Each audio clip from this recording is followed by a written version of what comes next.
Hello, and welcome to an episode of the L.I.T podcast, Tuesday Night Tea with your girl, Juana. I'm here tonight. It's just me. Um, but I wanted to come on and talk to you guys about cognitive distortions. Big word, right? But cognitive distortions are something that we all deal with. And before we begin, I want to just remind you, if you want me to see your comments, please allow StreamYard to, you got to give them permission. So just allow them to access your page, I guess, and that way you can place your comments. And please, I'm inviting you to place your comments. Because this is a discussion. It's tea, y'all. We having tea. Tea. It's a tea party. Okay. So welcome again. And also, before I forget to, because I'll forget, if you would like a topic, so what my plan is for at least once a month, I will, whatever topic somebody else brings up or would like to address, I will talk about it, or either I will invite someone to, if I can find an expert that can talk about that. Okay, so please comment, please encourage your friends, families, enemies, whoever, anybody. Please encourage them to like our Facebook page, which is Live Intentionally Today. You can type in at the Lit Podcast in the search and you can find it. You can also join us on YouTube. It's a crazy kind of link, but you can search it on YouTube under Live Intentionally Today also, and you'll see my pretty face. But anyway, please just invite people to that. And when we're so close to 200 followers, y'all, I'm so excited. I love this. I love talking. Obviously, my dad, I gotta tell y'all this. My dad said when I was little, he was like, "You talk too much. You be quiet, want to be quiet." And so now I get paid to talk. So hey, and I get paid to listen. So I get paid to listen as a counselor. But I enjoy talking to people. I love listening to people. Love helping people. So anyway, encourage people to come on. So I think I'm going to have a big giveaway when we reach 200 followers. I know that sounds basic, but it's okay. It's small successes. So I have my own giveaway from the Lit podcast, not somebody else's book, but my stuff. Okay. So from the Lit podcast, when we get to 200 followers, and also I think, yeah, Holy Spirit activate. Yes. If every time we get to 200, so 200, then 400, then what, 600, 800? Yeah. So we'll, until we at least get to 1,000, then we go to 1,000 when we don't have a party. Y'all come to Phoenix City, we don't have a party. But anyway, um, hey Sharina, she's on, my my little sis. So let's get into this talking about cognitive distortions. And I need y'all to interact with me because I don't have nobody to talk to. So I need y'all to interact with me, okay?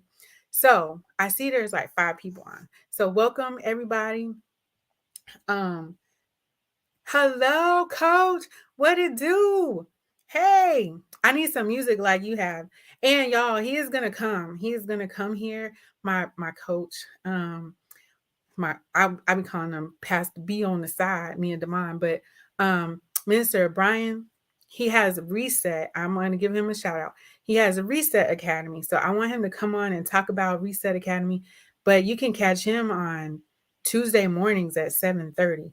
I listen every Tuesday. If I don't catch it at 7:30, I listen to it in the evening, or sometime during that week I listen to it. So it's some awesome information and just dropping knowledge all the time. So thank you, Minister B, Coach Brian.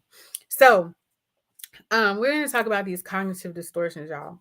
Okay, I have my little paper so I don't get lost. Just to remind myself. But what are cognitive distortions? You may have heard of them as stinking thinking, right?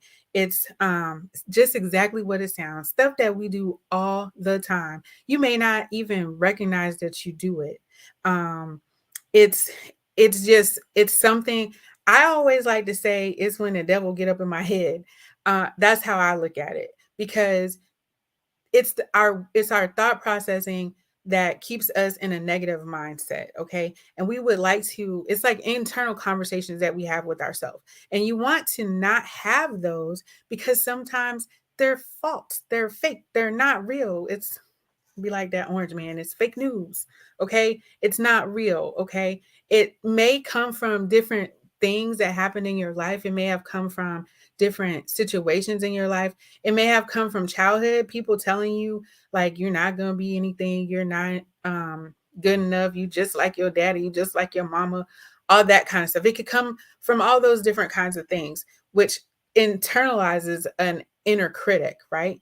So that inner critic gets all up in your head and starts to talk to you in your ear, right? And then what I want you to be careful of is that thoughts become words and words become actions.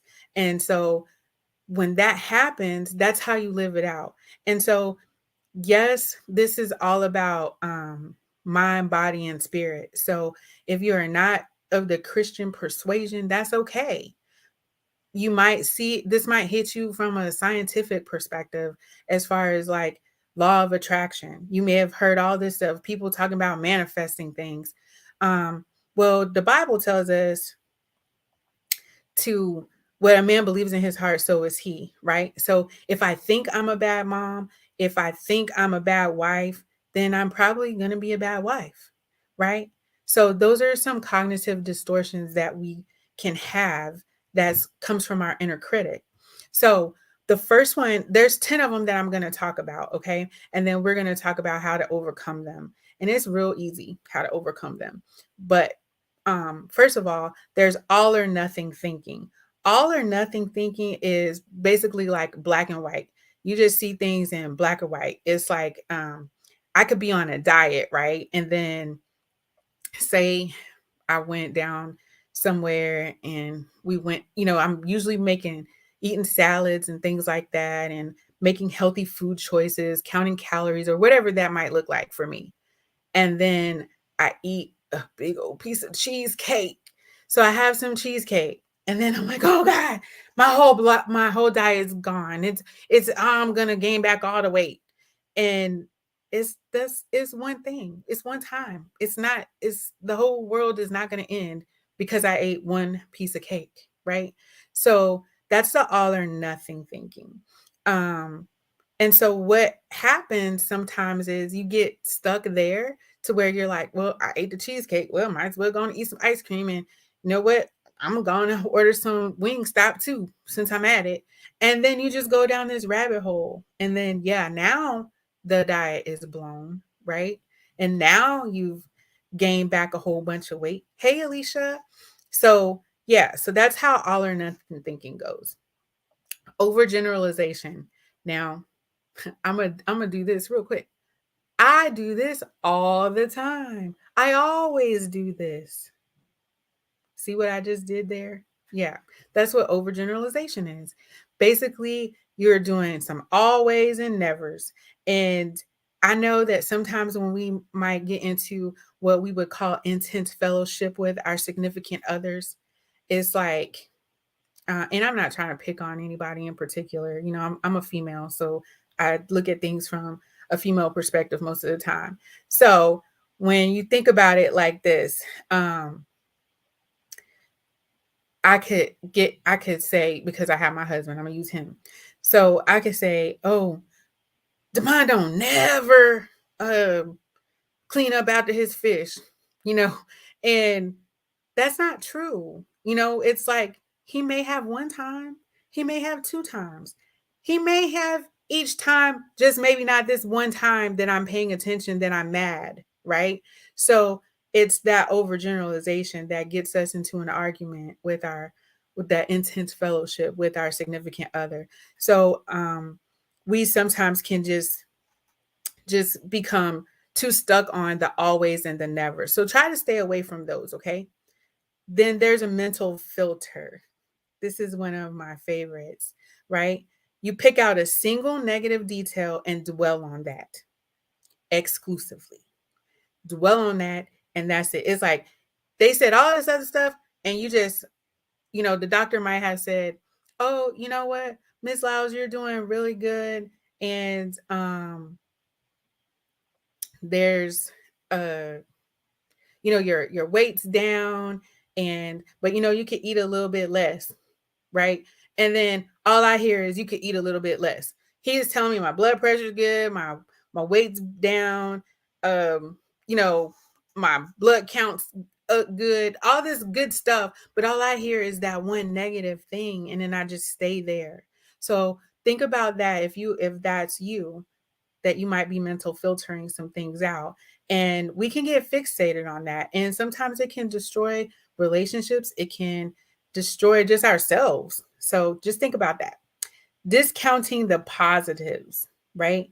That's when you reject positive experiences by insisting that they don't count. So I know people do that quite often as a counselor. I see people doing that. Um, I like that, Mr. Brian. He put negative Nelly. Yep, that's it. That mental filter is a negative Nelly. And well, even the discounting the positive, it could be that negative Nelly. Yeah. So you are like anybody said, oh, I like, I got this cute little mustard blouse on today, right? And I went to work, and this actually happened, not this part, but my supervisor was like, oh, one, I like how that goes, because I had on some, and I say had because now I got on sweatpants, but I had on some cute little capris that were like black and white checker, and I was cute today. That's how I was feeling. And so I went in, and she was like, oh, one, I like how that goes together, that mustard and that, and the pattern pants, that looks really cute on you. So I said, oh, yeah, thank you. Because I was feeling myself, right? I was like, yeah, thank you.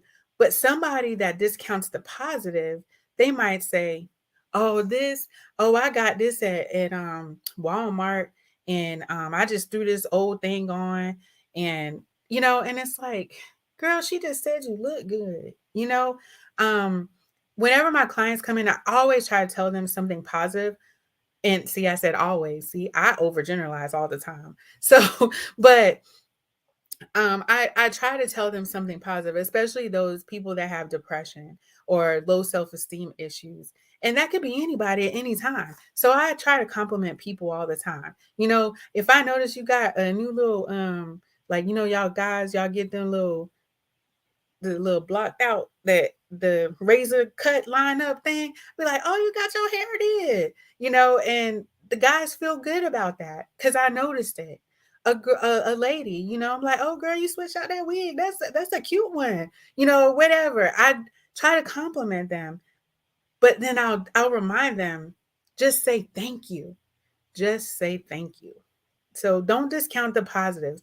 They are important, okay? Jump into conclusions. Does anybody on here do that? Anybody?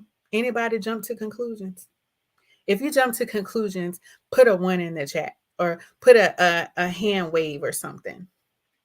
And I see my granddaughter is commenting as me in the chat, y'all. So it's not me. I have not. Oh, Alicia, there's no way that you jump to conclusions, right? See, I'm jumping to conclusions now, thinking that Alicia does not, thinking that Coach Brian does not, right? But we all do it. All, again, overgeneralization. Do I really know that? Yeah. So if you're jumping to conclusions, that means that you interpret things negatively, even when there's no facts to support it. So something that you can do for that, and I know I was supposed to wait to the end to tell you how to combat it, but I might forget. I don't ever do anything in order. But when you do that, think about jumping to conclusions. You got, what facts do you have to back that up? What facts do you have? I don't know. Okay, Demond, I know you're on. So hey, baby, don't. I'm not picking on you. My husband is not cheating on me. Okay, y'all. I don't want no rumors to get out there. But he goes fishing all the time. But he's smart. He bring fish home, right? But if he didn't bring fish home and he was gone all day, I could jump to a conclusion like, well, where he been at all day? I don't see no fish. What kind? Would that fish look like it just came out of Publix? You see what I'm saying? Like I can jump to conclusions, start making myself think something, get my blood pressure up, and then I'm accusing him now. And then now we have a whole situation, right? So thank y'all for being vulnerable and transparent because this is transparency. I'm giving y'all some education and we're being authentic out here tonight. So thank y'all for dropping those ones in there. So this is real. We jump to conclusions. Don't do it without any facts, y'all. Get your facts first. Okay? Mind reading. That's one of the ways that we can jump to conclusions. I didn't go into detail about them, but yes, mind reading. So without checking it out, you arbitrarily conclude that someone is reacting negatively to you. So an example of this, um,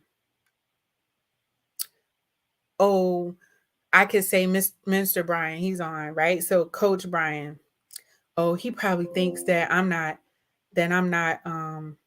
gonna do good on my podcast after he worked so hard with me to get this together, right? I'm thinking about what he's could be thinking. I have no idea what he's thinking. I have no idea. But I'm already thinking negatively about what he could be thinking about me without asking him. I could just go and ask him. Well, how do you think I'm doing on my podcast, coach? Right? But instead, we just try to mind read and say, oh, um, Ryan doesn't even really like me. She doesn't want to be part of our family, so she's not gonna if she doesn't want to ever come to Alabama. So now I've done a lot of things. I've overgeneralized, um, and I've started mind reading for my son's girlfriend, right? And so now that could create tension between us when she comes to visit us. Another one is part of jumping to conclusions is fortune telling. That's when you predict the things that's when you predict that things will turn out badly, right? Because you already know what's going to happen before before it even happens. You already know, like um in school, like if you got some kids, watch. I'm just messing. Ryan said, "Dang girl," but but when you think about kids probably do this a lot. Um, like, oh, I blew that test, I flunked it. I'm gonna tell y'all, I did it when I took my my licensure test. That was the hardest test I ever did. That was the longest 4 hours of my life, and the most money I ever spent on myself like that. $400, and I was like, Lord, I don't think I passed this thing. It ain't, And I started being negative. I even honestly, I had to come home, have a drink of wine. The mind was like, "Hey, how did it go?" And I was like, "I just need something to drink right quick." That was not a right mindset to be in. That was not a right place to be in. But I already knew that I had failed it. But really, by the time I got the results, I had, well, it looked like, according to the thing, like it had a score. I can't remember exactly how it was, but say it was like 200. Well, I had like 190. So I had one of the highest scores that was possible. You see what I'm saying? And they show you like you're in the 90 percentile. So, I mean, that's how that went. So, I'm trying to fortune tell my future and speak that negativity over my life. Don't do it. Oh, here's a good one. Number 6, magnification.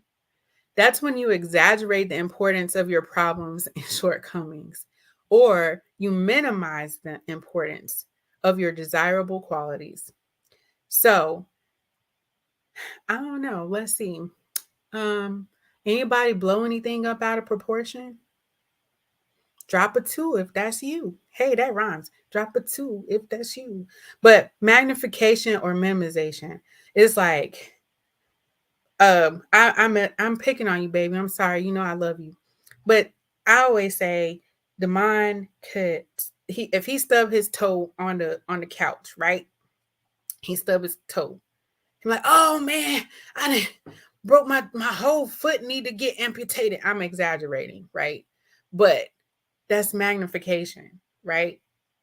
Um, but sometimes we can minimize things like, um, if we are having, because I'm a therapist, okay? So we could be having some stress. We could have some mental health issues going on.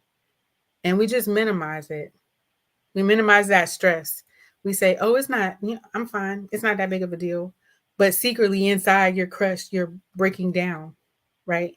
You need to talk to somebody. You need to lean on somebody, but you minimize your stuff. You minimize your stuff. Don't do that. But then on the flip, there's people that magnify their stuff. So then nobody wants to listen to them because they're the people that always have problems. They always got something going on. So just think about that if that's you, whether you magnify or minimize, okay? Emotional reasoning is number 7. That's when you assume that your negative emotions necessarily reflect the way things really are. I get on to people about this constantly because we say, I feel like um, she don't like me. You know, how you feel like somebody don't like you? You think or you believe that they don't like you. So you can't feel like somebody doesn't like you in a sense, if that makes sense to you.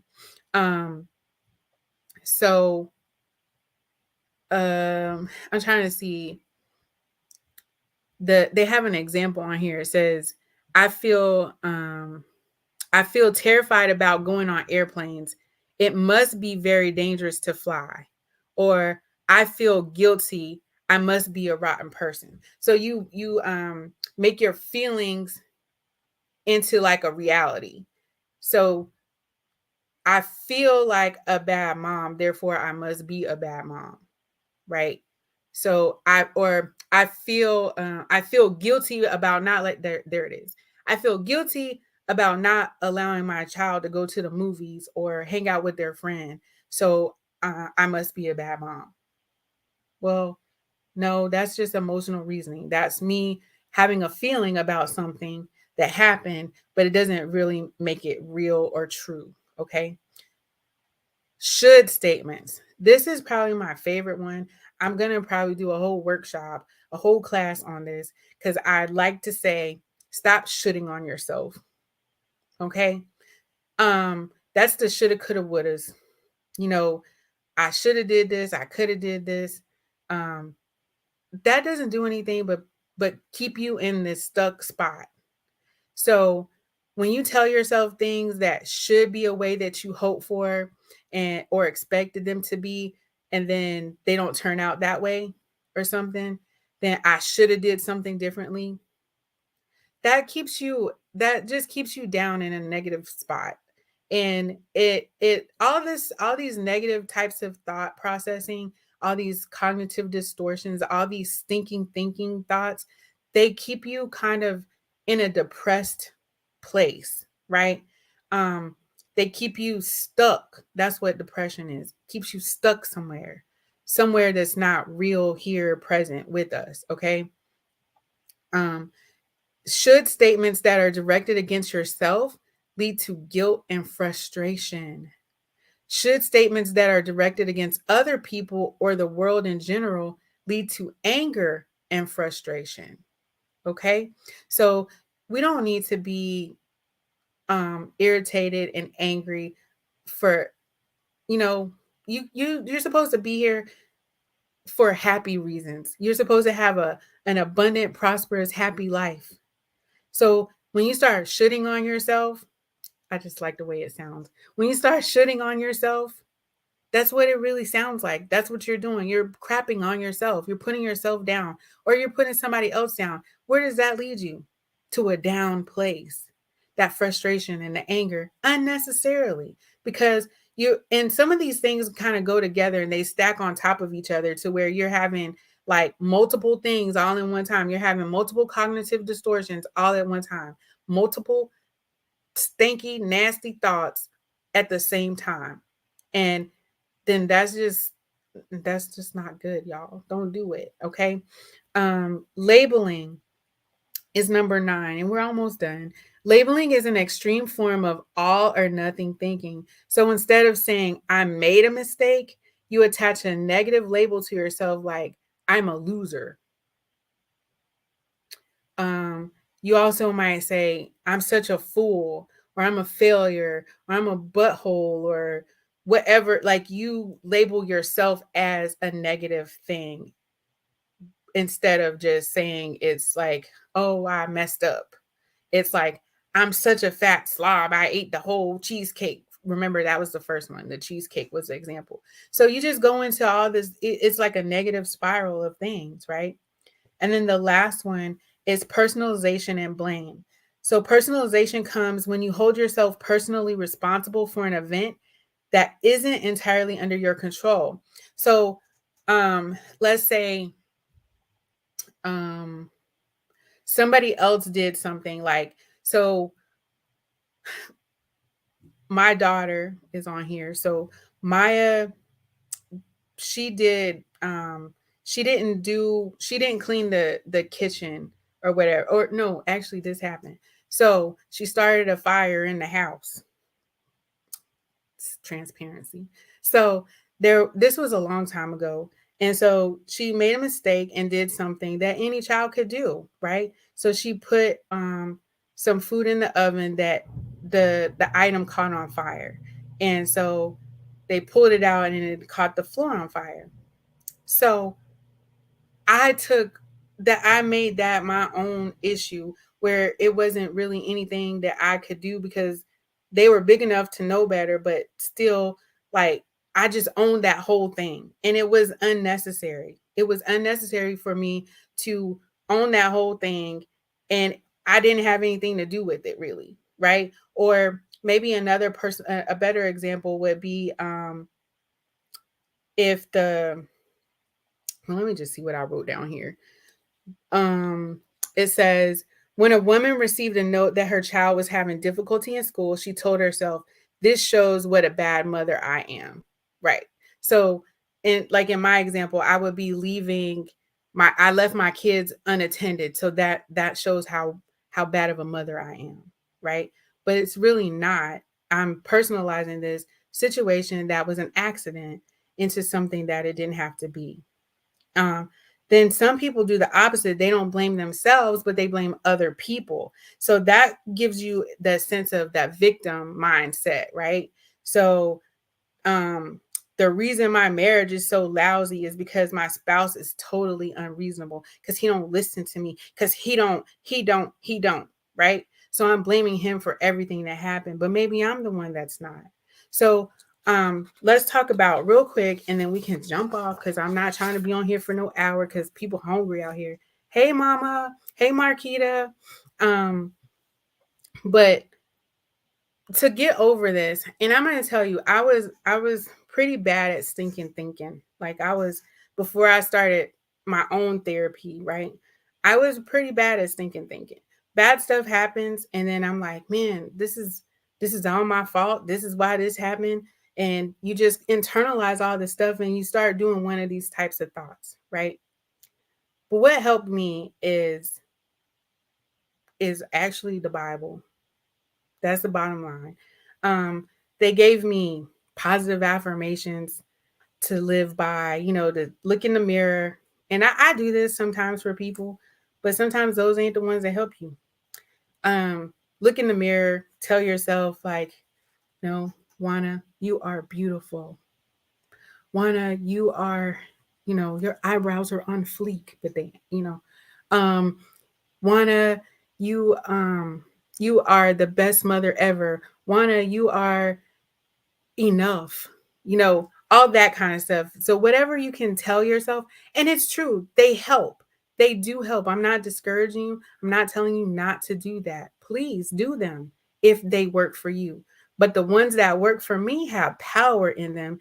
There was stuff that I could relate to. So if you use affirmations, find ones that work for you, right?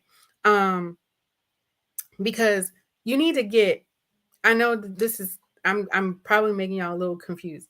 All these stinking thinkings are just, that's how I was saying, it's just like that enemy comes up in your head and uses that inner beliefs about yourself that makes you use these other thought processing to discount yourself, or to discount others, to keep you in a depressed, anxious, or victim type mindset. Okay. So the things that help me is when I looked at in the Bible and I see what God says that I am. So God says that I am like a tree planted by the rivers of water, that everything I do will prosper, right? Everything I do will prosper. Man, that sounds a whole lot better than I'm just enough to me. That's what resonated with me. Um, that I'm a masterpiece, fearfully and wonderfully made. So it doesn't matter what man thinks of me or how pretty I am, but what God said, he don't make a mistake. So when I start thinking about that all or nothing, if I eat a piece of cake and I blow up a little bit, I probably do need to exercise, but it's not the end. It's not the end. And I can restart tomorrow, right? I can restart later on today. I can stop eating the cake right now, right? So it doesn't end everything because there's something better out there. So that's what I just want you to kind of stick with. Find some affirmations, some things that make you think positive about yourself. So when you start having a positive mindset about yourself, then that's the stuff that comes out of your mind or out of your mouth. I'm sorry. So when you like the Bible tells us to meditate on his word day and night. And so when we meditate on his word, that's what gets in us. So when you meditate on those affirmations of, I am a good mother. You know what? I'm a darn good wife. Shoot. Like I'm up here working two jobs. You know, whatever it is, whatever that looks like for you. When you're doing all of that, that's that stuff that settles in you when you know that stuff. So then when it comes out, this list of stuff that I have here, that's not what comes out. That's not the first thought that you have. The first thoughts that you have are, let me ask coach what he thinks about the podcast instead of just, oh, he don't like it. He ain't gonna come on.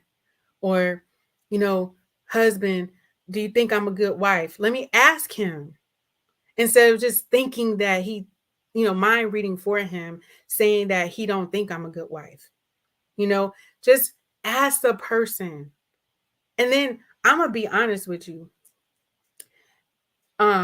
This is a bad word and I'm not gonna say it, but when I was about, I can't even remember, since I could remember, my dad, God rest his soul, he used to tell me about the 3 F's. He said, if they ain't effing you, feeding you, or financing you, they don't matter. So I never really thought about what other people think about me anyway. And I know that was probably really harsh, but that was what he said. And I don't know if he was saved back then, but that's what he said. So I grew up thinking like it doesn't really matter what other people think about me. It's what I think about myself and what I'm doing, right? So that's why it was hard for me, and I had to think about what God said. And so what God said was good things. He doesn't say any bad things, right?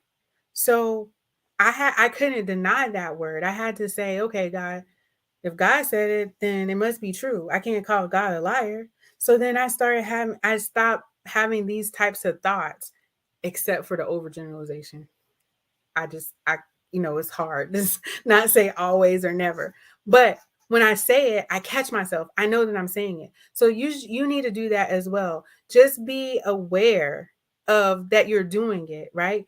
And then now that you know that they exist, you can be aware of how harmful they are to you and how harmful they are to the people around you, because you're doing that and you're discounting them as well. You're not giving them a chance. And so, in order to build healthy, full relationships, these are some of the things that you need to check yourself about. And that's with anything you do. Check yourself first, right?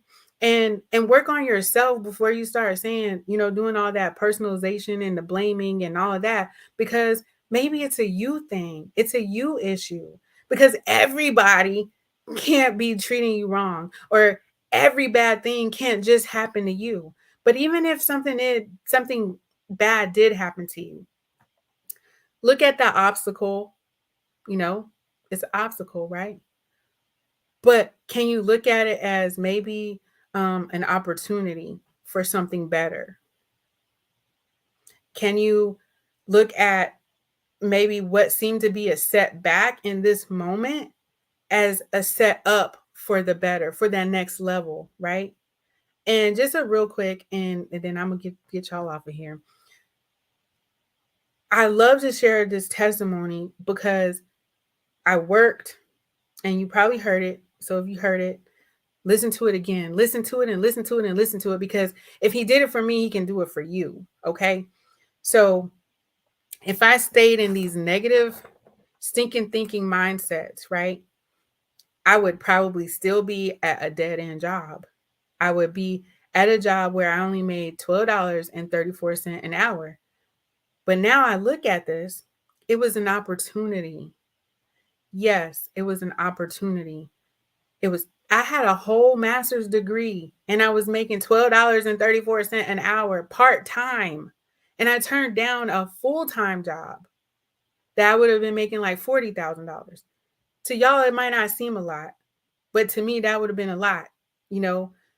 But now when I look back at that $12.34 an hour job, to me, it was a confirmation that everything was in order. Look at that. 1, 2, 3, 4. I love numbers. I'm not good at math, but I love numbers. But everything was in order. So I just had to trust that process. By trusting that process, it landed me to this job, right? I had obstacles at this job, but it was also another opportunity. Another opportunity. I was looking, when I first started there, I was like, this can't be right, you know? And I could look at it as a setback. Like I could have stayed where I was, or I could have been doing something else.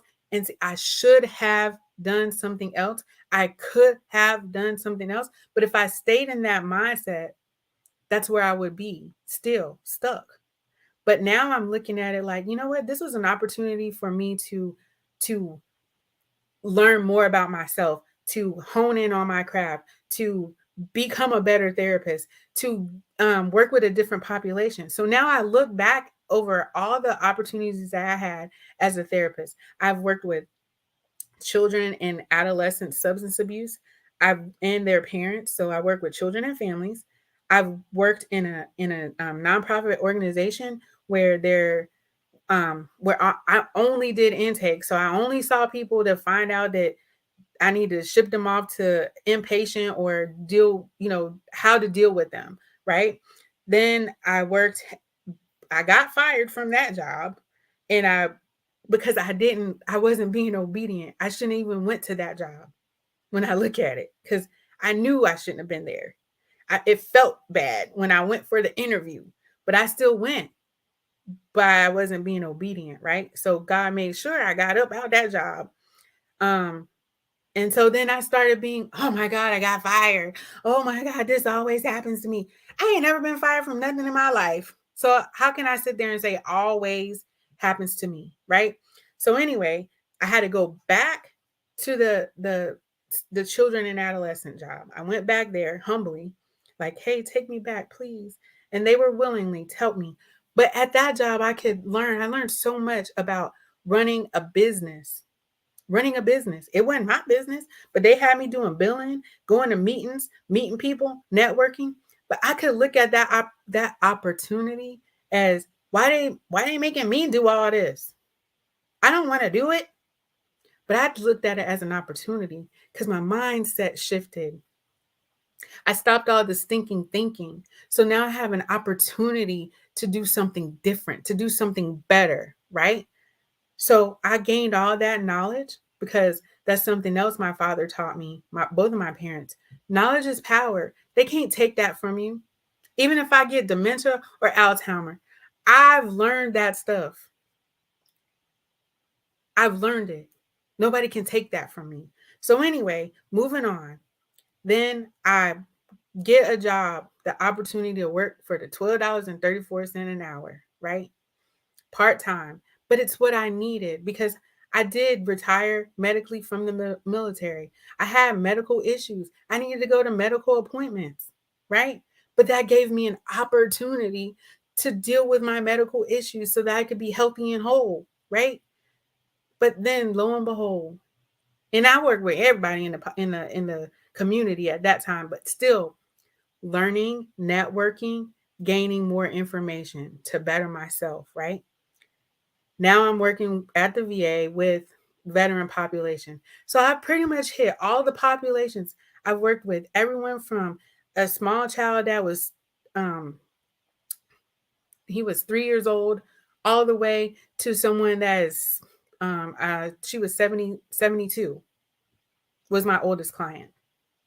So I've worked with every age group, several different populations of people to where I am now, owning my own business. Owning my own business. So if I looked at all those opportunities as, and I was talking to my friend Marquita, she's on here. Hey Marquita. Um, I was listening to her. We were talking a couple weeks ago, and it had just occurred to me as I was talking to her that, man, just 7 years ago, I was going through all this to be where I am now. 7 years ago. Y'all, when I say 7 years ago, 7 years, what's that? Minister Pastor Brian, completion, completion, 7 years, right? Look at God. That's all I can say is look at God. You just have to trust the process and stay away from all those negative thoughts because it's nothing but the enemy trying to come at you. And that's what that stinking thinking is. It's that enemy trying to come in. If you don't want to look at it from a Christian perspective, don't. Look at it from a law of attraction kind of way.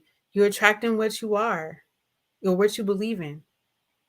And remember what I said, your thoughts become words and your words become actions. And so when you start thinking like a stinking person, then you're going to act like a stinking person. And I don't want y'all to be stinking because that smells, right? And I see we have a first time visitor. Hi, Miss Monique James. So thank you for coming and joining us. But I just want you to know that you don't have to have these negative mindsets because they keep us in a negative dark place. It keeps us stagnant in life. It keeps us stagnant in relationships. It keeps us stagnant at work. It keeps us in an anxious mindset, worrying about stuff and worrying about if people like us or what they're thinking about us and trying to mind read and figure it all out. Have a whole conversations before we even talk to somebody unnecessarily. So don't waste your time having all these negative thought processing. Get you some affirmation words, get that stuff deep down in your soul, read your Bible, listen to some YouTube podcasts or something that helps to build your spirit so that you can have positive light into your life. And I'm gonna tell y'all this last thing. I promise. I told y'all if y'all watch that second episode with me and Michelle, I'm gonna tell you this last thing and I'm gonna let y'all go. But for real this time. Um, I was kind of in a place where I'm like driving to work every morning and listening to Cardi B, you know, and then I was just like one day listening to all this stuff and I was like, man, this is horrible. Nothing against you, Cardi B, but it's horrible. That's what the stuff that was coming in my ears to help me to have negative mindsets, right? To have all these negative cognitive distortions because the music that you listen to, it got you pumped up and you getting your jam on, but what they're saying is just not uplifting at all. Like if you listen to the lyrics, and there's a lot of them that you just listen to the lyrics and it's just like, dang, you know. So I started listening to my gospel station, and that's what I listen to. And now I just don't even listen to anything. I need to sometimes sit. So this is me and my progression of growth. I sit and I'm still and I just listen to God. So I listen. That's me driving. I don't have the radio on because he's downloading in me. He's downloading the visions and the thoughts and all that stuff, and so that it can manifest, so that I can share with you guys, so that I can build the kingdom up, so that I can help another person, so that when I go to work tomorrow, when I see these veterans, and then when I come home and I have my own private clients, that I can build into them and I can give them something positive so that and I look at it as an investment. So when I invest in them, they go home, they're a better mother, a better father, a better aunt, a better uncle, a better sister, a better brother, a better whatever they are, a better coworker, a better employee. Um, they're a better person because I invested time in them, but I invested time in myself. So I just want y'all to be with that. Thank you all for joining. Think about these cognitive distortions. If you'd like a copy of it, just hit me up. You can inbox me, or you can send me an email at jlyles at litwellnessctr.com. Okay. But you can hit me in the inbox. That'd be fine. If you want a copy of it, I can send that to you. You can Google it, find cognitive distortions, thinking. You can find any of that on the internet as well. Also, please, if you would like to have a topic that you would like to discuss, if you want to come on here, y'all, my family, we're welcome. Everybody's welcome here. If you have a business, I want to help promote you. If I come up, you come up, kind of thing. You know what I'm saying? So if you have a business, I want to help promote you. Come on here. I don't have a whole bunch of followers right now. See how I change that up right now. But somebody's going to share it. Somebody's going to share it, and somebody's going to see something. Even if it's one person, it's one more person than you had. So you got to start thinking like that. Just start thinking like that. Okay. So anyway, I'm gonna get out of here. Next month is my favorite month. It's my birthday. Y'all thought I was gonna say something else. It's my birthday month. I celebrate all month long. Even though my birthday is at the end of the month, I celebrate all month long. But it's also mental health awareness month. So I have a lot of mental health professionals on with a lot of mental health businesses and materials and resources for all over the country. Okay. So I have people coming from different areas of the United States. But I would love for you to stay tuned and join us each and every Tuesday night. Don't forget to check the Facebook page regularly for the inspiration on the go. Okay. Sometimes I post, when I can think about it. I got about 15 jobs, y'all. So when I try to post at least once a week, but but like I said, if you have anything that you would like a special topic, please let us know, and I will be sure to talk about it. Okay. I do want to have like a once a month at least and answer questions, or we can have an open discussion. All right. So I will see y'all next week with some mental health professionals. All right. Have a great night. And remember what I say each and every Tuesday. I'm here. It's it's now. I'm here and I'm alive. Okay. So I will see y'all. Stay lit and live intentionally today. Good night.